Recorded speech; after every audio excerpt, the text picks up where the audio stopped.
Pues les damos la bienvenida a todos los asistentes a nuestra serie de webinars, el ABC de la pancreatitis aguda en la infancia. Como ya es costumbre, vamos a tocar temas sobresalientes del webinar pasado. El webinar 3, que fue tratamiento y manejo de las complicaciones en pancreatitis aguda. Y este tema lo presentó la doctora María Cristina Arregui. Aquí hay 5 puntos relevantes, uno sobre los líquidos intravenosos, sobre el uso de analgésicos, el inicio de la nutrición, el uso de antibióticos y cuando se indica tratamiento quirúrgico. Pues bien, el punto número 1 en cuanto a la fluidoterapia intravenosa, este es un pilar del tratamiento durante un episodio de pancreatitis aguda.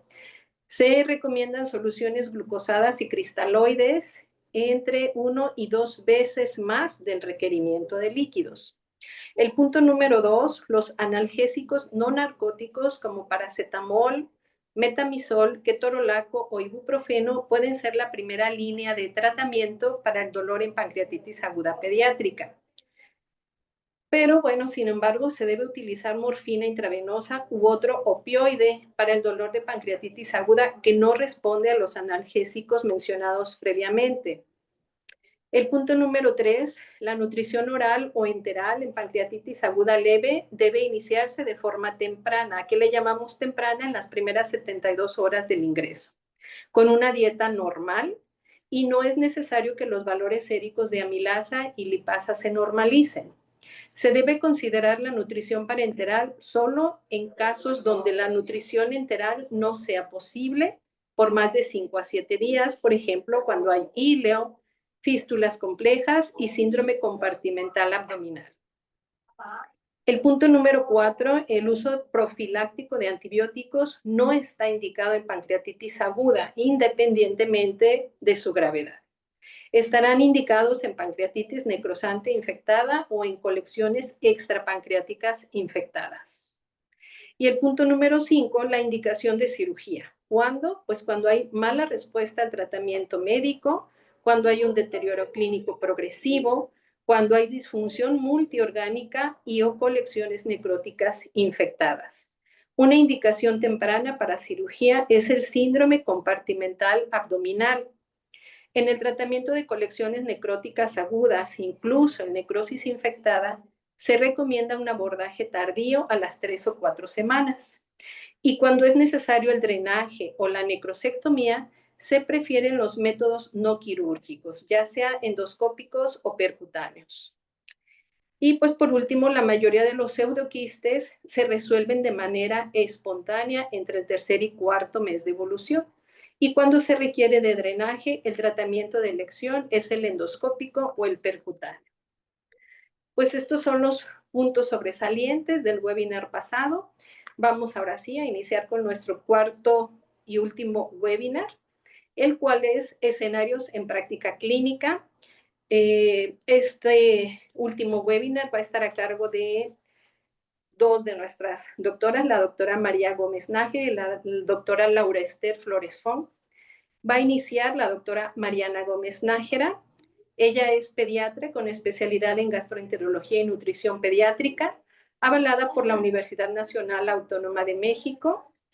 Es adscrita al servicio de gastroenterología en la unidad médica de alta especialidad número 48 del Hospital de Ginecopediatría del Instituto Mexicano del Seguro Social. Es miembro activo del Colegio de Pediatras del Estado de Guanajuato y miembro de la Sociedad Latinoamericana de Gastroenterología, Hepatología y Nutrición Pediátrica. La doctora Gómez Nájera cuenta con múltiples artículos publicados en revistas y libros sobre nutrición en pancreatitis en niños y es asesora de diferentes tesis para obtener el título de la especialidad en pediatría. Así que, doctora Mariana Gómez, bienvenida, adelante. Muy buenas tardes. Voy a compartir mi pantalla.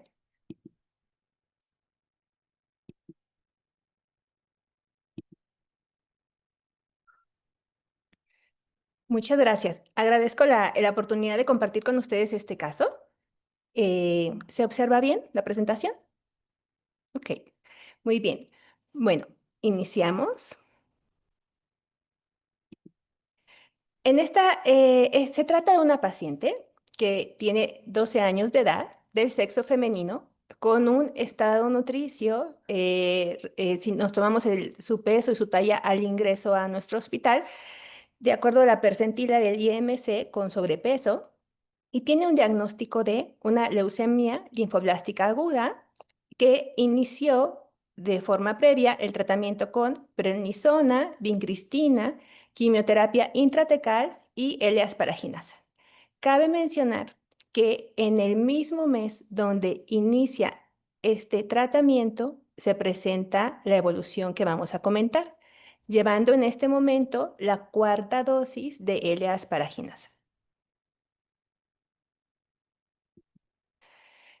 Los signos y síntomas. Esta paciente se presenta llegando al servicio de urgencias con dolor abdominal en epigastrio, transfictivo, intenso, que se acompañó de náuseas, vómito, no presentaba fiebre, con una TA dentro de la normalidad, una frecuencia cardíaca de 96, respiratorio de 22 y saturando 99%.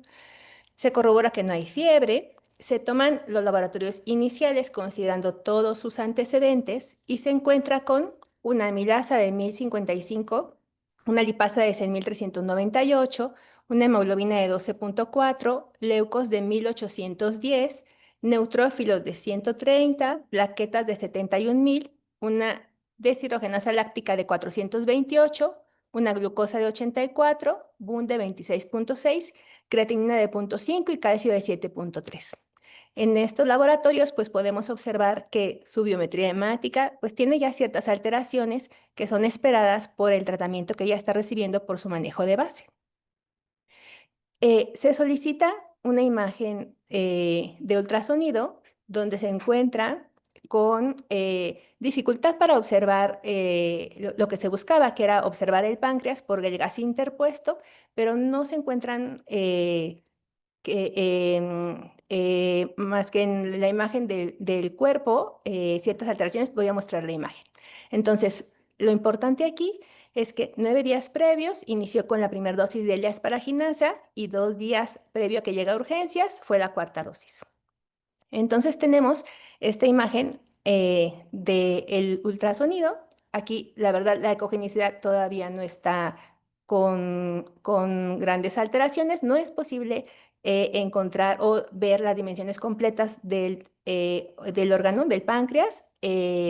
Lo complementamos con una radiografía de abdomen y con una radiografía de tórax. Podemos ver que hay datos de algo de edema en el asas intestinales, leve distensión, y no encontramos en este momento derrame.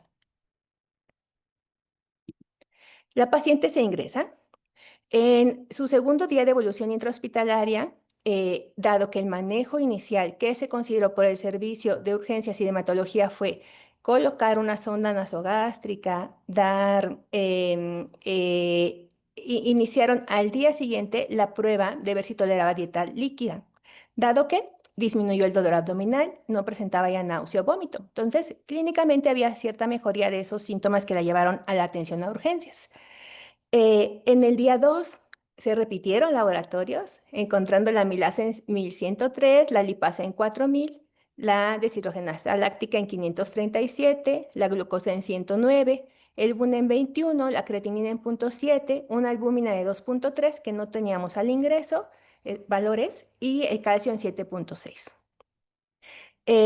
Cuando iniciaron la dieta líquida, se probó, presentó dolor, distensión abdominal y se decidió, pues, intentar el estímulo enteral a través de esa sonda nasogástrica que ya estaba colocada con una dieta elemental. En cómo fueron evolucionando los valores hematológicos, decidieron transfundir un paquete globular. Iniciaron albúmina, la reposición de albúmina, por supuesto desde el ingreso continuó con su analgésico y ahí consideraron iniciar antibiótico ceftriaxona. En su día 3, la paciente ya presenta picos febriles, se observa que hay una necesidad de aportar oxígeno suplementario para poder lograr unas saturaciones adecuadas. y se observa la evolución de la biometría hemática con disminución de la hemoglobina, disminución de la cuenta de leucocitos, las plaquetas, la albúmina disminuyó a 1.8. El calcio, recordemos que se estaba haciendo reposición de albúmina, el calcio ahí lo tenemos ya en una determinación en 8.6 y obtenemos los valores del dímero D, fibrinógeno y una PCR, pues todos ellos elevada. Se realiza en este día una tomografía.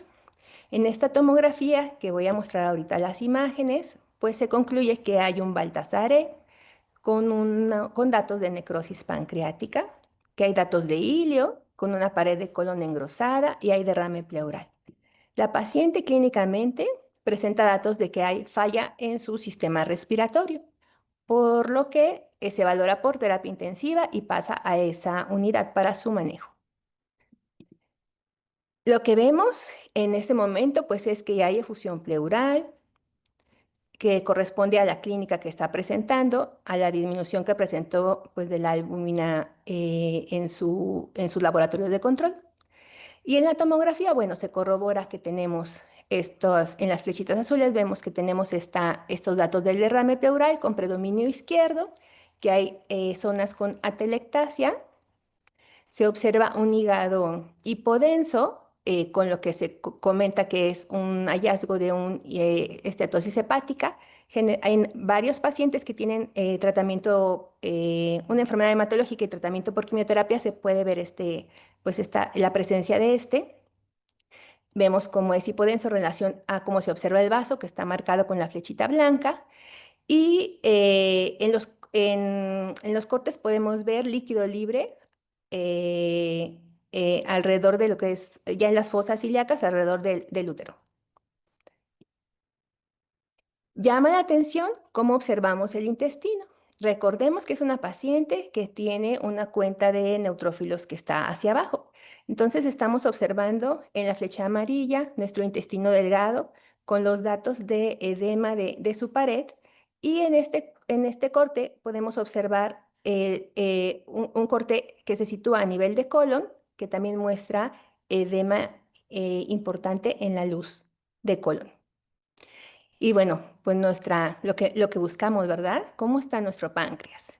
Pues vemos en este corte cómo está toda esta zona hipodensa, es el área que consideramos que presenta necrosis, que es una área que se consideró aproximadamente del 60% del páncreas, siendo el tejido de la cabeza lo que se observa con mejor y el cuerpo y la cola pues afectado. Hacia el día 4 disminuye el dolor abdominal, ya no hay náusea, no hay vómito. Sin embargo, pues aquí estamos todavía con la zona nasogástrica, a derivación en ayuno, y la amilasa está en 1103, la lipasa en 4000. Se mantiene el manejo con albúmina, se completaron 3 días logrando mejorar los valores de esta en el día 5, encontrando que aunque aún persiste con la necesidad de tener el oxígeno, el aporte de oxígeno, no progresó esta sintomatología, no necesitó intubación. Se mantiene una hemoglobina de 8.9, unos leucocitos de 260 con neutrófilos de 40, plaquetas de 51,000, ya una albúmina de 2.5, un calcio de 8.6 y bueno, tenemos ahí aún estos datos que nos hablan de estos reactantes como la PCR en 30. En el día 6, dado que la clínica es mejor, se intenta de nueva cuenta dar la dieta líquida. Sin embargo, presentamos dolor abdominal. Ya estamos en el día 6, no tenemos un soporte nutricional y se decide iniciar la nutrición parenteral, dado que a pesar de que se intentó, pues no se ha logrado no se logró progresar como hubiéramos deseado y se inicia un estímulo con dieta elemental por la sonda nasogástrica. La amilasa aquí es de 51, la lipasa en 193. Si se fijan, pues es la evolución que se comentó en las sesiones anteriores de cómo van a ir disminuyendo estas. Y empezamos a observar una mejoría en su cuenta de leucocitos, neutrófilos, plaquetas. Nos mantenemos con una albúmina de 2.4 y no apareció o no hubo elevación del BUN o de la creatinina a partir de ya de estos valores. Tenemos esta radiografía de abdomen en ese momento y vemos cómo la radiografía de tórax mejoró respecto a las que les mostré previamente.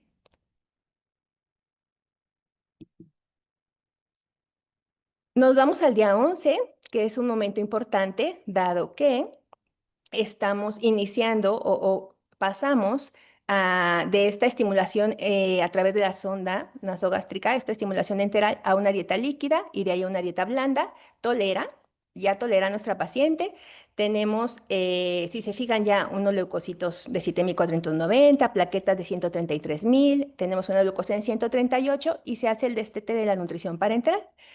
Consideramos hacia su día 13, dada la buena evolución clínica, pues que pues ya íbamos como en salida en esto, se tiene que iniciar por parte de hematología pues el continuar su manejo y se inicia dexametasona.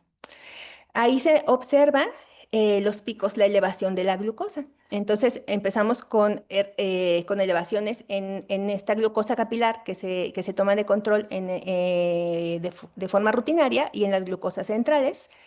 Y se tiene que iniciar pues en un esquema de insulina.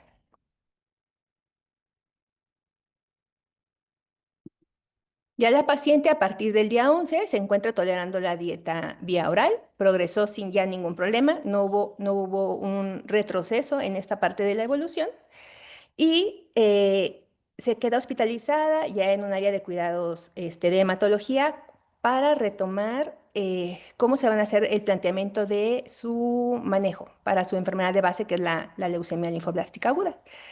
Se hace un seguimiento de imagen en el día 22 y ya se encuentra un pseudoquiste en cuerpo y cola. Se observa pues su apariencia es homogénea, de 80 por 65 por 100 milímetros con un volumen de 270 cc. 2 días después se hace un ultrasonido de control donde se observa una imagen anecoica y en la cola del páncreas. Este volumen es de 190 cc y se encuentran detritus y septos internos y esa vascular al Doppler. La situación de la paciente permite su egreso y es el momento del egreso a su domicilio. Los últimos laboratorios pues tiene su amilasa en 205, su lipasa en 823, su fórmula blanca ya sin alteraciones así como que remarcar, con una glucosa de 70, una albúmina de 2.5 y no hay datos de un proceso infeccioso o inflamatorio. Nos vamos con este valor de que tenemos un pseudoquiste de 190 cc y encontramos que la encontramos con un estado de nutrición normal en ese momento. Se perdieron aproximadamente 900 gramos en la evolución y se egresa con una dieta de 2.200 kilocalorías. Se hace también, obviamente, durante este tiempo la necesidad de toda la información, de dar toda la información, cómo ella va a tener que llevar su vida de ahora en adelante, dado que pues ahora tenemos una enfermedad más con la que pues no se contaba, ¿verdad? La paciente evoluciona, pues como es de esperar, esos pacientes que tienen LLA, ha tenido 2 internamientos más a terapia intensiva, pero por causas que no tienen que ver con el aparato digestivo, una neumonía por coronavirus, otro proceso infeccioso respiratorio, ha entrado y salido, y bueno, su control en lo que respecta a esta patología que nos compete, que es esta evolución posterior a esta pancreatitis. A los 15 meses de este primer evento, no ha tenido otro evento, está asintomática desde el punto de vista digestivo, su última amilasa está en 160, su lipasa en 380. En este momento, pues bueno, tenemos unos leucocitos de 4.940, neutros de 3.500, unas glucosas que se mantienen en 175 a 200, con una función renal conservada, y se realiza un estudio de imagen, un ultrasonido de control con un volumen de 150 cc. Disminuyó un poco respecto al previo que les comentaba y se observa algo organizado en el centro. No hay dolor abdominal, ella mantiene su dieta, no ha tenido reingresos o un segundo evento y está en la semana 49 de su quimioterapia. Y se ha observado que presenta hiperglicemias cuando se maneja con esteroide, pues por necesidad de su tratamiento, hasta de 380 miligramos por decilitro. Sus diagnósticos entonces, para terminar, pues fue una leucemia linfoblástica aguda que cursó con una pancreatitis aguda grave, se consideró secundaria a la aplicación de L-asparaginasa, cursó con un pseudoquiste pancreático y una diabetes mellitus postpancreatitis. Pues sí, conocimiento o cositas para llevarnos de este caso, me gustaría comentarles que la L-asparaginasa, existen reportes que hay una incidencia de pancreatitis por ella que van del 2 al 16%. En un evento de pancreatitis aguda, aproximadamente 5,4% pueden desarrollar una diabetes mellitus en ese primer ingreso. Hay mayor posibilidad de que pase o de que sea así en un paciente que tenga una evolución con una estancia intrahospitalaria prolongada, que cursara con sepsis, que tenga necrosis pancreática, que haya presentado pseudoquiste pancreático, que haya presentado disfunción orgánica. Y se fijan, pues todo ello nos lleva a pensar que definitivamente fue un paciente con pancreatitis grave. Entonces, estos pacientes van a tener más probabilidad. Y considerar, una vez que se ingresan, en el caso de que sea un paciente con estos datos y que no lo haya desarrollado la diabetes mellitus en este ingreso, cómo debemos tener una pauta para la detección, ¿sí? Se comenta en la ADA en 2024 que se ha recomendado que podemos verlos buscando intencionadamente a los 3, a los 6 meses y después al año de ese primer evento, si tuvo algunos de estos que comento con mayor posibilidad de desarrollar diabetes mellitus. Y pues bueno, ¿cómo se manejan las complicaciones locales? Como pudieron ver, aquellos que asistimos y que tuvimos la oportunidad de ver las excelentes ponencias previas, pues cada escenario es una oportunidad, ¿verdad? Sabemos que la premisa de alimentar lo más pronto posible, las primeras 72 horas, que no se usan antibióticos, ¿verdad? Como una premisa, y la situación de cuánto tiempo vamos a cuidar la evolución de un pseudoquiste. En este caso, no pudimos cumplir con dar la alimentación antes de las 72 horas. Muy probablemente pues es a cómo estaban las condiciones intestinales de esta paciente, dado que había neutropenia, ¿verdad? Entonces, al sumarse estas dos entidades, pues tenemos que irnos paso a pasito, cuidando absolutamente todo. Y bueno, con el equipo de infectología, siguiendo todos los cultivos y los reactantes y la evolución, se llegó a la indicación de usar el esquema de meropenem, ¿verdad? Que se completaron 14 días. Igual ella misma, segura y en este tenor que tenemos nosotros de que, pues, si este proceso pues, es estéril, pero había otros datos que hacían que tomaran esa decisión de llevarlo a cabo, el inicio del antibiótico. Y pues finalmente la vigilancia del pseudoquiste no se sometió a un procedimiento para drenarlo. Estábamos, si recordamos, vimos en un artículo que revisamos en la clase anterior, la ponencia anterior, que pues bueno, es variable, ¿no? Y podríamos ver esa resolución espontánea, se veía en un tiempo hasta de unos 420 y tantos días de evolución. En este caso, pues llevamos aproximadamente este tiempo y como la paciente ha ido y venido con otras dos internamientos a terapia intensiva, pues se ha tomado la decisión de, pues si está ahí, si está sintomático y ha permitido el control y que salga adelante y siga con su tratamiento para la enfermedad hematológica, pues se ha decidido dejarlo y observarlo. Agradezco mucho su atención y espero sus preguntas y comentarios. Muchas gracias a la doctora Mariana Gómez.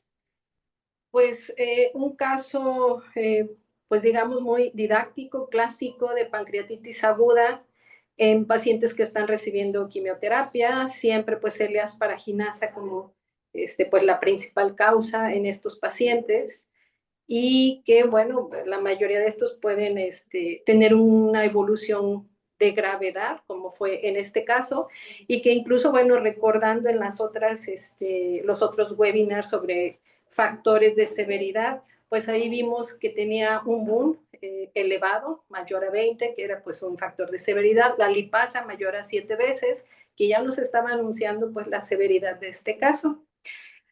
Pues no sé si alguien más quiere hacer algún comentario. Doctora, usted, algo más que quiera pues agregar.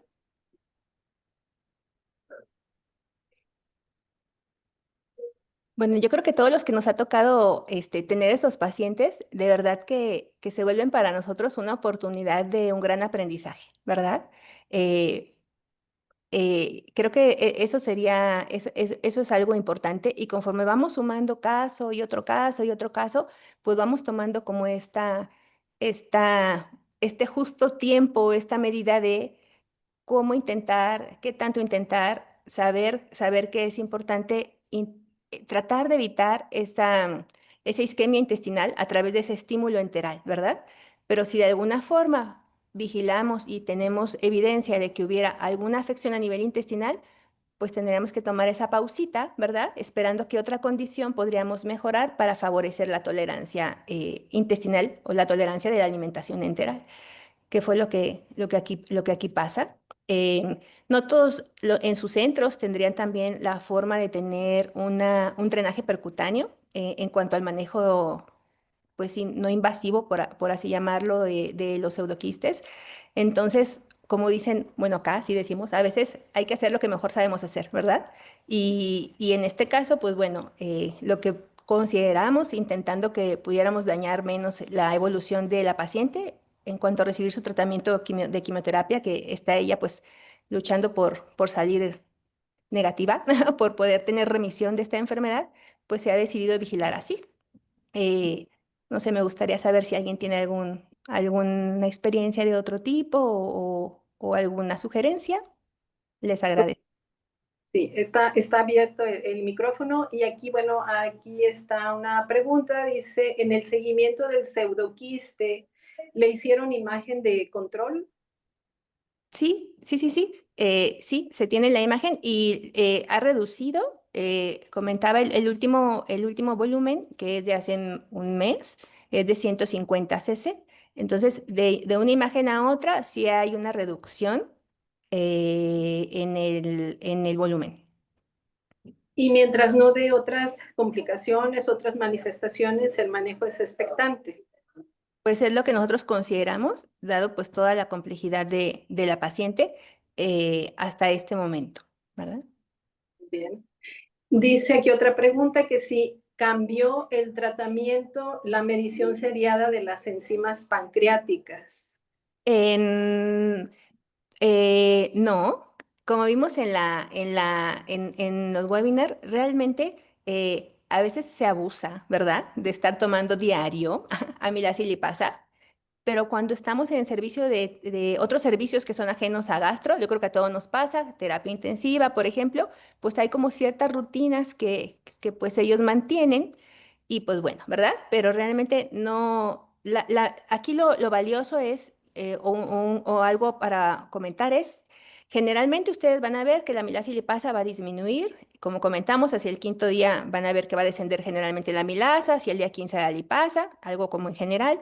Pero si después observamos un incremento de estas otra vez discreto, puede hacer que estemos en la formación del pseudoquiste y fue algo que se observó en esta paciente.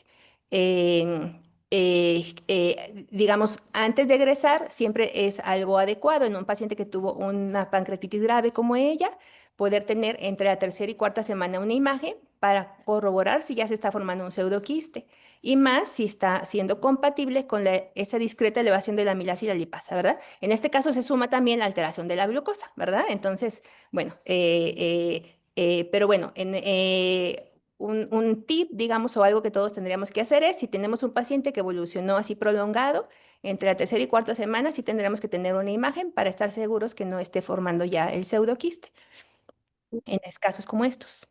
Sí, aquí, bueno, hay otra pregunta que sí se mencionó, pero bueno, para volverlo a comentar, ¿qué tan frecuente es la diabetes mellitus secundaria a pancreatitis grave?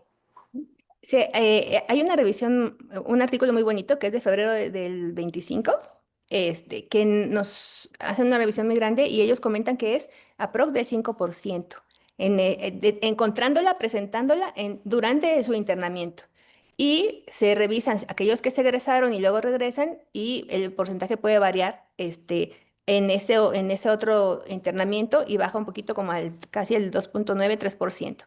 Pero en este primer momento, antes de egresarlo, pueden tenerlo aprox el 5%. Muy bien, gracias. Otra pregunta, doctora, en cuanto sobre el uso de terapia de enzimas pancreáticas en pancreatitis aguda grave.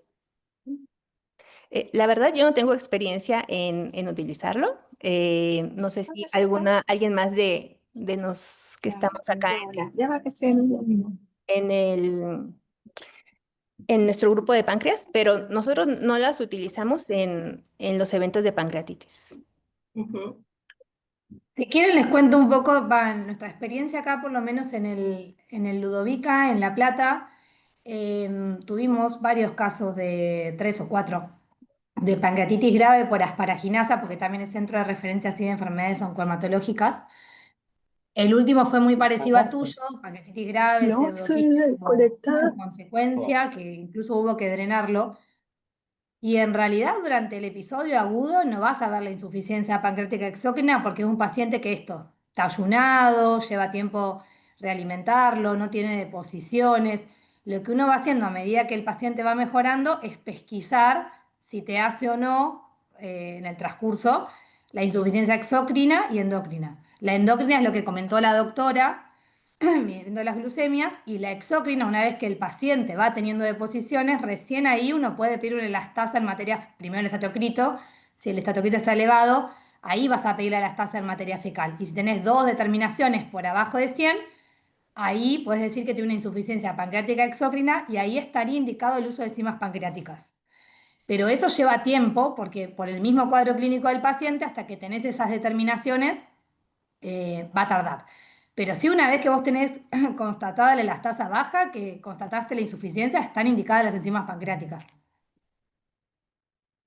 No sé si respondí la pregunta, ¿iba a eso? Yo creo que sí, está muy claro. Sí, está bien. ¿Va a comentar algo, doctora Arregui? No, en realidad, o sea, me sumo a lo que decía Car, me encantó el caso clínico Mariana, muy, muy lindo presentado. También por ahí no olvidar, digamos, que estos pacientes son pacientes complejos, ¿no? O sea, porque, o sea, nosotros estamos ahora todos enfocados en hablar de la pancreatitis, pero no nos podemos olvidar del resto de o sea, la patología principal que tiene el paciente, las comorbilidades, digamos, asociadas, que tenemos, digamos, al especialista en hematología que en realidad tiene primando en su cabeza que no puede interrumpir tratamiento, que necesita seguir, digamos, con el tratamiento y nosotros enfocados en el páncreas. Entonces, como que creo que ese desafío nos ha pasado a todos, ¿no? De que queremos nosotros enfocarnos en el órgano, en tratar de prevenir las complicaciones potenciales y previendo o adelantándonos a cualquiera de esos escenarios, pero tenemos obviamente a un paciente con una patología base y con un profesional al lado que también está primando por sus propias situaciones, ¿no? Entonces eso, obviamente, digamos, reforzar la necesidad de tratamiento conjunto y que una cosa son los conceptos teóricos que vamos a tratar de manejar nosotros desde el punto de vista, digamos, de gastroenterólogos, hepatólogos o especializados en páncreas, y otra cosa es pues el paciente y la situación clínica que nos va presentando cada uno. Ok, muchas gracias. Pues aquí hay otras preguntas. Dice, en caso de que vaya bajando el pseudoquiste en volumen, ¿hay algún volumen en el cual no mejore y se tenga que realizar manejo quirúrgico? Pues justo el webinar pasado se comentó de ello, ¿verdad? Y pues realmente la situación por la que decidir de un manejo invasivo sería qué síntoma está dando, ¿sí? Tenemos pacientes que hay un volumen tan grande que hay un dolor muy, muy grande o que no permite la alimentación, ¿sí? El volumen es tal que no permite que se vacíe, o sea, un vaciamiento adecuado del estómago y pues se tiene que buscar una opción para drenaje, ¿verdad? Eso sería realmente, o sea, lo que manda es la clínica que está presentando nuestro paciente. Yes. Muchísimas gracias, doctora Gómez Nájera.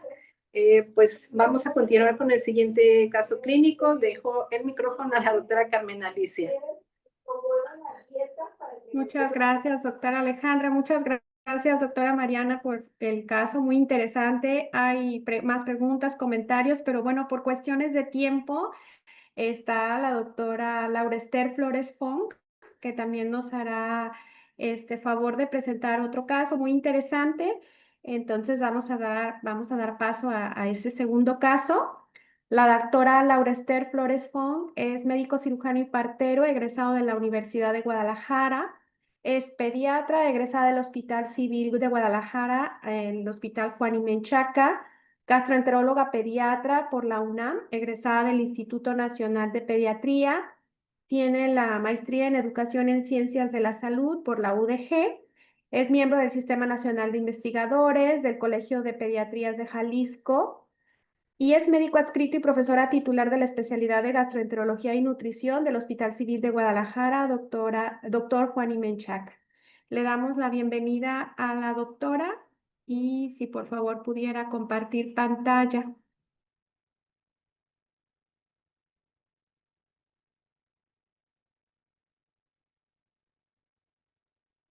Hola, ¿cómo están? Buenos días, ¿me escuchan? Sí, sí se escucha.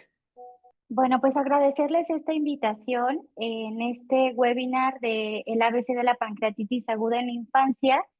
Voy a participar presentándoles este caso clínico. Se trata de un paciente masculino cuyas iniciales están ahí anotadas, de 12 años, 6 meses de edad, con diagnóstico previo de enfermedad inflamatoria intestinal indeterminada. Como antecedentes perinatales, tenemos que es producto de un nacimiento vía cesárea por macrosomía, con un peso al nacer de 5 kilos 500 y una talla de 52 centímetros. Se desconoce el Apgar y un capurro de 39 semanas. Ingresó a la unidad de cuidados intensivos neonatales por dificultad respiratoria e hipoglucemia. Fue egresado 24 horas después que la madre, ya con el control de estos síntomas. Y bueno, ambos padres y hermano de 4 años aparentemente sanos.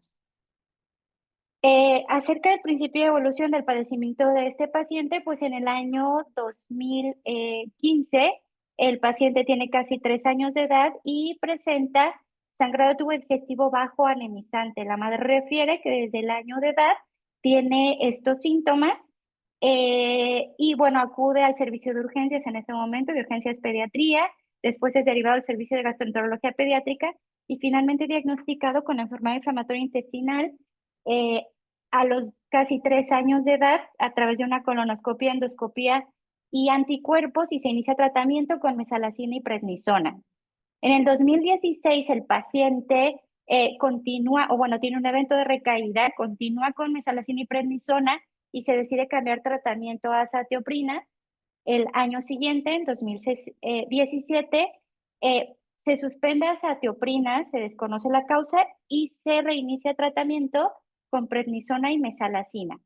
Entre el año 2022 y el 2024, el paciente pierde seguimiento, fue parte de la pandemia y menciona a la madre que se suspende tratamiento con prednisona y solo consume mesalazina vía oral e intrarrectal.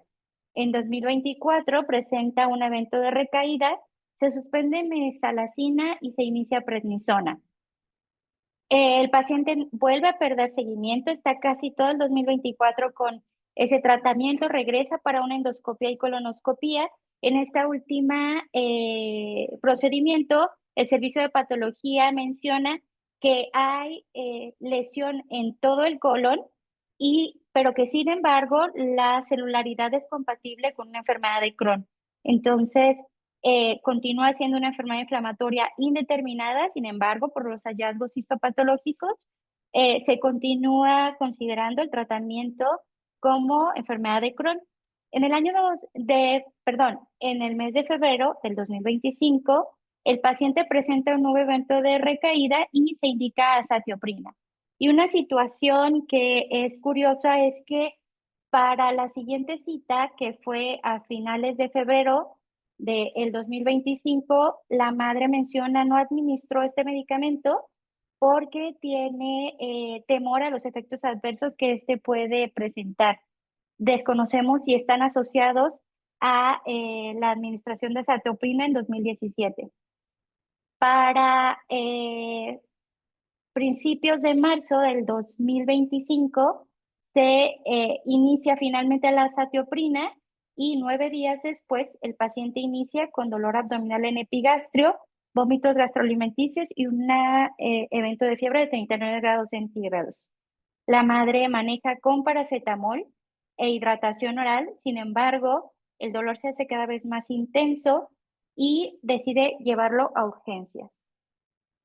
Llegando al servicio de urgencias, se encuentra que el paciente tiene un diagnóstico nutricional de obesidad por índice de masa corporal, IMC de edad de 120%, y bueno, se menciona que tiene dolor en epigastro, distensión y datos de deshidratación y signos vitales adecuados. Se realizan algunos exámenes de laboratorio en ingreso, identificándose hemoglobina de 9.4, hematocrit de 31, plaquetas 571,000 y aquí presenta ya leucocitosis a expensas de neutrófilos. El paciente además tiene colesterol y triglicéridos reportados como normales y tiene un examen general de una normal y unos tiempos de coagulación normales. El paciente es ingresado, se deja en ayuno con soluciones intravenosas calculadas, se realiza una radiografía de abdomen donde solo se encuentra abundante gas y 12 horas después se repiten los exámenes encontrando que tiene hemoglobina de 10, hematocrito de 33, plaquetas de 713,000, leucocitos de 26,000 con neutrófilos de 17,000, una amilasa de 79 y una lipasa de 180 con una creatinina y electrolitos normales hasta ese momento, con unas pruebas funcionales hepáticas también normales, a excepción de la fosfatasa alcalina. Con estos hallazgos, ese mismo día se realiza el diagnóstico de pancreatitis aguda y se ingresa al hospital a cargo del servicio de gastroenterología pediátrica. El primer día se inicia manejo con ayuno, solución Harman 2,000 mililitros por metro cuadrado de superficie corporal, paracetamol 15 miligramos por kilo de peso cada 8 horas, omeprazol 1 miligramo por kilo de peso al día y metilprednisona 60 miligramos al día de forma intravenosa por la abrupta suspensión de azatioprina. El día 14 de marzo, considerándose que el cuadro clínico inicia, o bueno, se diagnostica la pancreatitis el día 12, pues el día 14 se realiza el ultrasonido y también por cuestiones administrativas y de disponibilidad del estudio, se reporta en el ultrasonido un páncreas con disminución de ecogenicidad y ecotextura heterogénea, sin colecciones ni dilatación de la vía biliar. El resto de las estructuras normales. Y para ese día, el paciente ya tiene una escala visual análoga de dolor de 5 de 10, una uresis adecuada, presenta ya una evacuación Bristol 5 y adecuada hidratación. Se disminuyen los líquidos intravenosos a 1,500 mililitros por metro cuadrado de superficie corporal. Continúa con omeprazol, metilprednisona y paracetamol. Para el día siguiente se inicia la dieta con líquidos claros, con buena tolerancia, sin vómito ni dolor. El paracetamol está solo por razón necesaria y cumple su tercer día de metilprednisona. Para el día 16 de marzo, el paciente niega dolor abdominal sin recibir analgésicos, se progresa a dieta completa con buena tolerancia y continúa la administración de omeprazol. Completa su cuarto día de metilprednisona y para el día 17 de marzo, por una adecuada evolución, se decide la alta hospitalaria con prednisona vía oral y seguimiento ambulatorio. Y entonces, algunas preguntas para discusión que me gustaría dejar abiertas al público y considerando que este es un lugar de aprendizaje y es un lugar seguro. Algunas preguntas que tengo para discusión son, ¿qué otros diagnósticos diferenciales considerarías al ingreso? ¿Cómo afecta el entorno social del paciente el seguimiento y control de la enfermedad? ¿Qué harías diferente en la toma de decisiones clínicas? Por ejemplo, la analgesia, hidratación, la dieta, la inmunosupresión y el uso de omeprazol. ¿Alguien quisiera comentar? ¿Alguien quisiera contarnos algún caso que ha vivido en sus centros hospitalarios o alguna anécdota que tengan con algunos pacientes con pancreatitis aguda?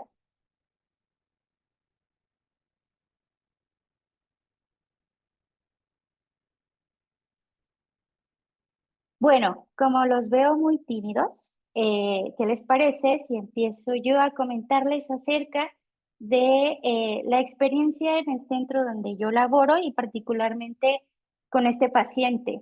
El paciente cumple con los criterios clínicos de dolor abdominal, vómito, eh, amilasa y lipasa como marcadores bioquímicos, particularmente la lipasa 3 veces por arriba de su valor normal. Curiosamente, no son niveles exageradamente altos como solemos encontrarlos o como suele presentarse en casos severos de pancreatitis. Sin embargo, cumple con esa característica y cuando finalmente se cuenta con el ultrasonido, pues también cumple con el criterio radiológico para definir este cuadro. Entonces, puntos aquí para recordar y recalcar en este caso clínico es que no esperemos a tener grandes cifras de elevación de amilasa o lipasa para definirlo.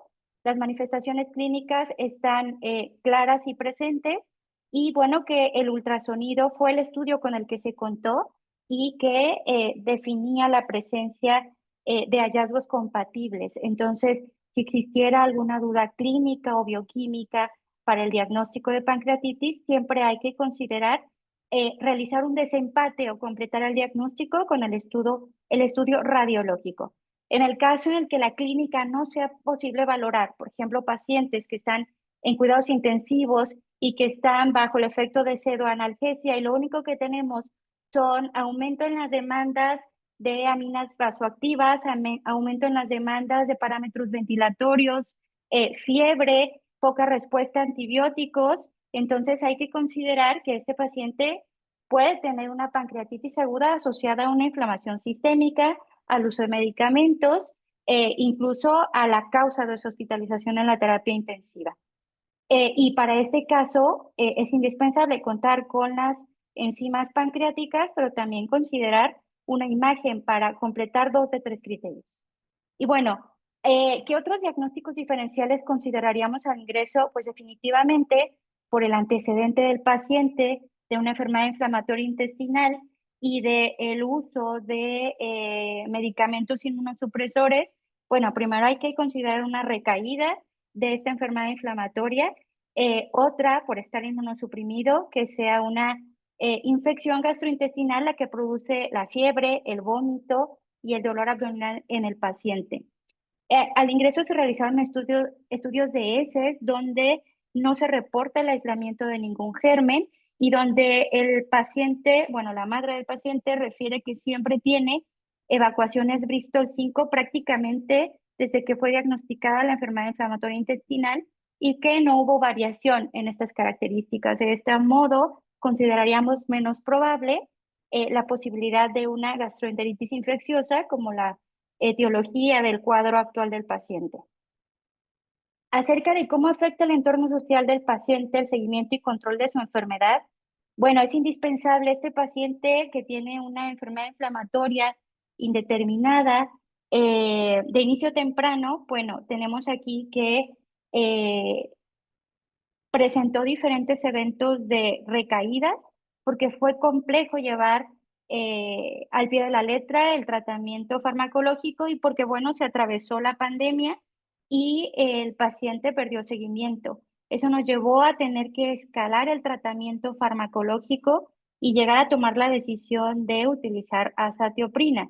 En nuestro centro hospitalario no se cuenta con medicamentos biológicos, entonces, ante las recaídas con los glucocorticoides, se decide, pues, en un momento dar azatioprina, luego suspenderla, luego iniciar 5-ASA, luego suspenderlos, dejar dosis altas de glucocorticoide nuevamente y, bueno, dejar azatioprina.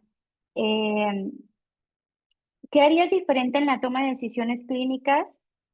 Bueno, particularmente quisiera recalcar que en este caso la analgesia con paracetamol a una dosis óptima fue suficiente para el control del dolor abdominal, que la hidratación se realizó con 2.000 mililitros por metro cuadrado de superficie corporal.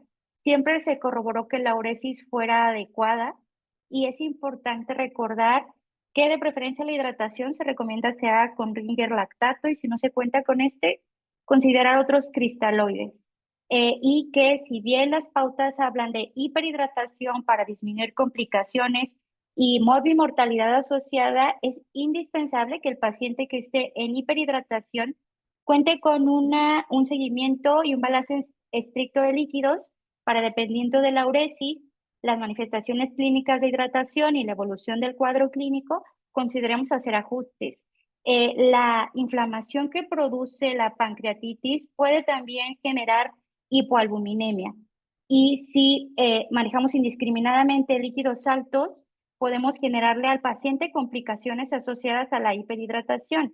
Y en este paciente, por ejemplo, de considerarse una pancreatitis aguda leve, porque no tiene aparentemente otros sistemas afectados, si yo produzco derrame pleural, si produzco derrame pericárdico o produzco ascitis por la hiperhidratación indiscriminada, pues el paciente ya va a tener más sistemas afectados y esta va a ser una pancreatitis ya complicada. Acerca de la dieta, bueno, con este paciente se inició con líquidos claros en cuanto refirió no presentar dolor abdominal. No se colocó una sonda nasogástrica para alimentarlo porque no fue necesario y se fue progresando la dieta hasta tener una dieta completa. No es una dieta hipergrasa, es una dieta que se intenta que sea equilibrada con todos los macronutrimentos y bueno, no era necesario hacer ajustes como retirar uno u otro macronutrimento.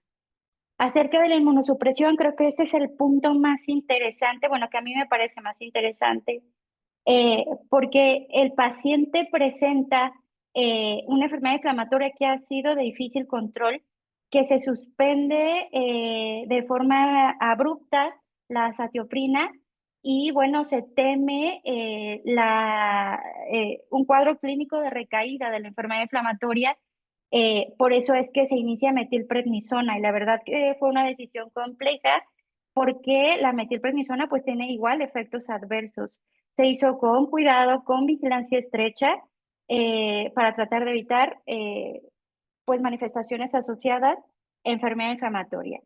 Y bueno, acerca del omeprazol, el paciente tenía dolor abdominal, tenía historia de vómitos, por eso es que se decide iniciar. No hay algún estudio en pancreatitis aguda en niños que refiera el uso siempre de omeprazol o de algún antiácido. Entonces, en este caso se tomó la decisión por la historia de 3 días de vómito. Y bueno, quisiera mostrarles esta tabla de una revisión de la bibliografía de las posibilidades, las posibles etiologías de la pancreatitis aguda en este paciente. Y entonces tenemos en estas series que tienen niños y adultos, algunos adultos y adolescentes, la azatioprina y la 6-mercaptopurina tienen una frecuencia estimada de producción de pancreatitis aguda en el 3 al 15%. Es una reacción idiosincrática y frecuentemente reportada al inicio del tratamiento. No es posible obtener la historia del 2015 donde sabemos que recibió azatioprina, pero no supimos la causa de la suspensión. Creo que es muy importante y esto es un recordatorio que quisiera hacer, que todos los medicamentos que usemos, que indiquemos y suspendamos, pongamos el motivo. ¿Por qué a este niño quitamos azatioprina? Y si queda claro por qué la suspensión, posiblemente pudiera haberse evitado esta segunda indicación. Acerca de la mesalazina, se ha reportado menos del 1% al 2% de frecuencia de pancreatitis aguda asociada. Es rara y sobre todo es que puede recidivar cuando se reintroduce los 5-ASA en la terapéutica de la enfermedad inflamatoria. Acerca de los glucocorticoides, particularmente de la prednisona, menos del 0.1%. Se han reportado solo casos aislados. Y en el caso de la enfermedad inflamatoria intestinal, sin el uso de ningún fármaco, hay reporte de pancreatitis aguda del 1 al 4%, solo por la presencia de inflamación sistémica. Entonces, bueno, en este caso se consideró que fue el reinicio de la azatioprina la causante de la enfermedad de la pancreatitis, porque una vez que se suspende, el paciente tiene resolución del cuadro. Tuvo una nueva consulta posterior al evento de pancreatitis, donde solo se está tratando la enfermedad inflamatoria con prednisona, pero es necesario tomar decisiones de cómo vamos a seguir el tratamiento de esta enfermedad inflamatoria indeterminada con comportamiento celular de enfermedad de Crohn, con el antecedente además de ya haber tenido una enfermedad inflamatoria, perdón, una pancreatitis asociada. Y bueno, reflexión, el conocimiento salva vidas. Como médicos, como pediatras, como gastroenterólogos pediatras, no solo el conocimiento, el expediente clínico salva vidas y es importante ser lo más explícitos posibles. Esta reflexión transforma la práctica y este caso nos invita a mirar más allá del diagnóstico y a entender al paciente en toda su complejidad. No es un caso simple de pancreatitis aguda, hay todo un antecedente y no termina aquí con la resolución de esta pancreatitis, sino que tenemos que ser cuidadosos para elegir el seguimiento de tratamiento de enfermedad inflamatoria intestinal. Muchas gracias y estoy aquí para sus preguntas y sus comentarios. Muchas gracias, doctora Laura Flores. Creo que también otro caso, pues muy interesante de pancreatitis en población pediátrica. Sí hay algunos comentarios, nos ponen interesantes casos. Esto nos hace recordar que la pancreatitis puede presentarse aislada o como parte de otras enfermedades, ¿verdad? Como este segundo caso, donde está presente la enfermedad inflamatoria intestinal. Dice, puede aparecer tanto en el debut no frecuente o como secundaria a medicación, que creo que bien está o estuvo perfectamente explicado con una tabla que usted aquí nos hizo favor de compartirnos, ¿no? Acerca de la frecuencia según la medicación que reciben estos pacientes. ¿Alguien más que quisiera hacer un comentario? Digo, por cuestiones de tiempo y que pues el webinar debe terminar a las 7, ya son las 7, vamos a dar espacio a 1 o 2 comentarios más antes de terminar. Aquí está otra doctora felicitándola. Y bueno, hay un comentario que, bueno, creo que esto ya se había hablado en el webinar pasado acerca de si hay alguna actualización donde se confirme el uso de Ringer lactato en niños. Dado que en la última consenso de gastro, la revista mexicana, se habló de utilizar dextrosa, ¿verdad? O cristaloides. Creo que esto ya se había comentado, ¿no? Que los estudios que hay en población pediátrica son pocos. No sé si quiera comentar algo al respecto, doctora Laura. Sí, bueno, creo que aquí hay que recordar cuál es la necesidad de la hiperhidratación en la pancreatitis aguda. Este es un evento de respuesta inflamatoria sistémica que nos produce vasodilatación y nos produce salido de líquido al tercer espacio. Es indispensable que regresemos volumen circulante al paciente. Los líquidos que tienen mejor evidencia para tener este efecto de rehidratación y volumen circulante van a ser siempre los cristaloides. Y de todos los cristaloides, los que tienen mejor evidencia es el Ringer lactato por su composición. Pero definitivamente, si necesitamos tener volumen circulante, bueno, podría llevarse a cabo con solución Harman, con solución salina, incluso con glucosada, con lo que se tenga disponibilidad. En México es muy difícil encontrar Ringer lactato. La verdad es que aquí casi siempre utilizamos Harman y si no se cuenta con Harman, solución salina al 0.9%.